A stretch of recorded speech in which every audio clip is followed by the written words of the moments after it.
What's up, you guys? Welcome to my YouTube channel. If you're new here, hi, my name is Carolina. My channel is all about health, wellness, and beauty, okay? Because we gotta be versatile out here. I don't just want it to be one thing. I want to talk about many things. And so this is my way of expressing myself on my YouTube channel. By the looks of today's title, we're going to be talking about how therapy helped me. So we're going to get down to the juicy, dark, and deep. Okay, we're going to talk about it all, lay it down all on the table for you guys. So before we get to that, make sure to like, share, and subscribe to this channel. If you guys have a different topic that you would like for me to talk about, make sure to comment down below. So with all being said, let's go ahead and get started.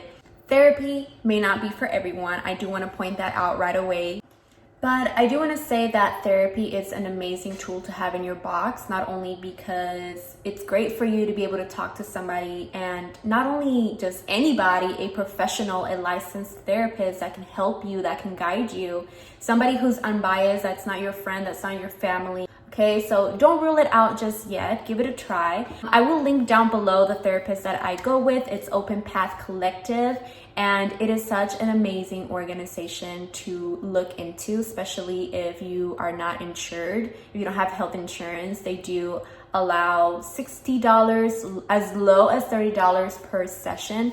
So definitely look into that. I will leave the link below. Before I can say how therapy helped me in general, I think it's important that I talk about my upbringing, because I honestly did not have the perfect childhood. I was actually in an abusive, emotionally, physically abusive home with my father. My sister and I were actually talking about this not so long ago, how my dad, when I was 12, he got deported back to his country. And we were talking about how it was like the gifts of all gifts. It could have not happened at a more perfect time. It was such a huge blessing for my family and I, for him to go away. Let's just put it that way. All I can remember from being around my dad was just emotional abuse, neglect, isolation, and just a bad and ugly, okay? He was involved in drugs. He was not a great father figure. He would not be home for days at a time. So it was just a hot mess. So when he got deported, my family and I had to go into a women's shelter along with our almost 3-year-old brother at that time. And so we were going around from place to place and practically homeless, y'all. Like it was not the easiest thing. My mom, who had never worked a day in her life, had to, start thinking fast and start thinking about her family, herself, and her children. That was just a portion of the trauma that I had to experience at such a young age. And so going into high school, I started dating, and again, it was like repeating a cycle. I was with somebody who was controlling, manipulative, a liar, and just downright abusive verbally and emotionally towards me. I was able to get away, thank the Lord. Going into college, it was just kind of like the same, repeating those same mistakes. My family belittled me. My family looked down on me. They didn't think that I was gonna get very far, and I was lying to my friends, to my family. I was very dishonest and just not a great friend at that time. And a lot of that has to do with the unhealing portion of my traumas, of my childhood, and just downright to the things that, weren't allowing me to evolve and grow, because it was a lot of emotional feeling that I was feeling inside that was trapping me from outgrowing and, blossoming into the woman that I am today. Once I got to college, it was just about rethinking everything, and that's when I decided to move back to my hometown. I was living in Iowa at the time for a couple of years, so I did grow up in Iowa, and then I decided to come back to Dallas as a grown adult. So it was brand new city, brand new everything, brand new environment for me. And that's when like the dark moment just hit, as I took away all the distractions, as I took away everything that I had ever known. A lot of like these flashbacks from what I had experienced as a child kept coming back, and I wasn't understanding why. Sometime in 2019, I decided that it was time that I spoke to a professional. I've been with my therapist for 3 years now. I'm super grateful for her. She's helped me a ton. And it's really had a huge impact in my life. But part of the reason that I decided to go to therapy was because it was time for me to change completely. I started drinking since I was 12 years old, you guys. Having that effect going into adulthood, it takes a lot out of you, honestly. And using alcohol as a coping mechanism was not healthy for me. Especially in college, I was going through a lot of pain at that time from everything that I had bottled up, and alcohol was a way for me to deal with those emotions.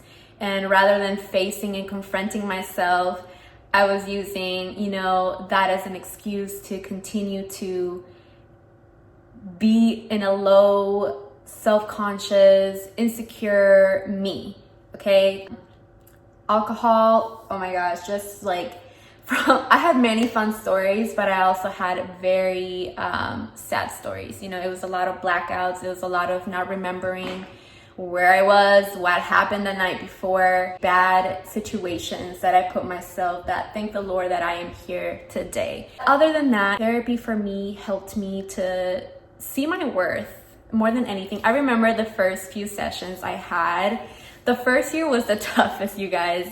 I was crying so much. Every single session I had with my therapist, it was just about me crying and crying and crying. And it was just about getting all of those emotions out, because this was my first time ever talking to somebody about it. It was my first time actually being listened to. In my childhood, my dad didn't allow us to express ourselves, to express our emotions. So as an adult, it just became a lot harder. And even going into my romantic relationships or my friendships, it was just hard for me to be able to communicate with others. That was one of the big changes that I did see when going to therapy, was that my communication did start to change. Also, I started wanting to prioritize my health and my fitness. So I did start working at a yoga studio back in 2019 as well. And that was kind of like the change for me, just being able to see myself as this person, as this body, as this vessel that is in living form, in human form, and being able to understand, like, I'm here, I'm human, I love myself, I gotta take care of my body, I gotta take care of my mind. And therapy allowed me to find a healthier way to cope, and that was through yoga, fitness, and talking to my therapist. A lot of what people think that therapy is just talking to a stranger and telling them what's going on in your life. And that is true. That is part of the case. But also, they give you all the resources. They give you the quote unquote professional advice. They're able to see it from a different lens. And that is what I meant by an unbiased opinion, because they're not your friend, but they're able to see it from that perspective. It makes a lot of sense now as an adult. And I'm just so grateful that having therapy in my life allowed me to just see the world in a different way. I see others as unhealed and healed. And it just says a lot about a person's, soul and spirit, of where they're coming from, the hurt that they endured and continue to hold on to. For that, I am, just very grateful that I'm a new and an improved me, all because of therapy. I think some of the questions that we all ask ourselves with therapy is, it's not gonna help me, I'm not gonna be grouped with somebody who understands me. You gotta let go of all expectations. All of it. You gotta boop out that door, out that window. With Open Path Collectives, you're able to look up a therapist within your area, and it pulls a list of them.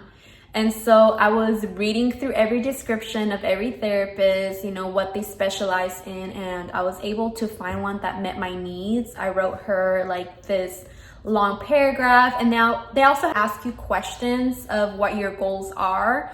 And so you write it down. I was lucky enough to be with a therapist that I felt comfortable with. And to this day, we still talk. I still have sessions with her.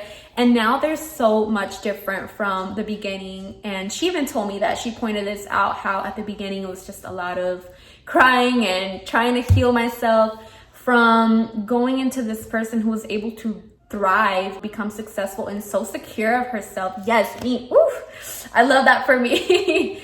But yeah, she was able to point out like from beginning to now, and our sessions go so much different now.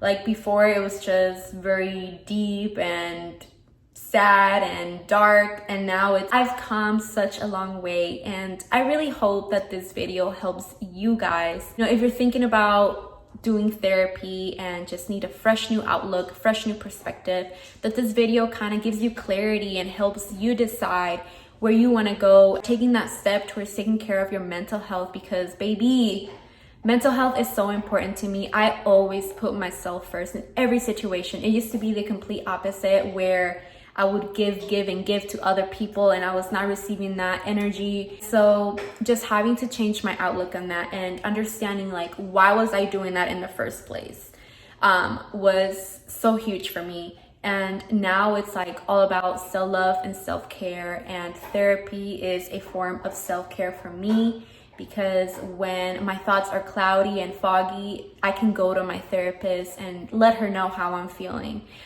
So yeah, you guys, I hope you enjoyed this video. Please give it a thumbs up and comment down below if you guys have any questions for me, or just another topic that you want me to talk about. I'm all game. Let me answer your questions. But I hope that you have an amazing rest of your day. Stay safe and stay healthy. Ciao.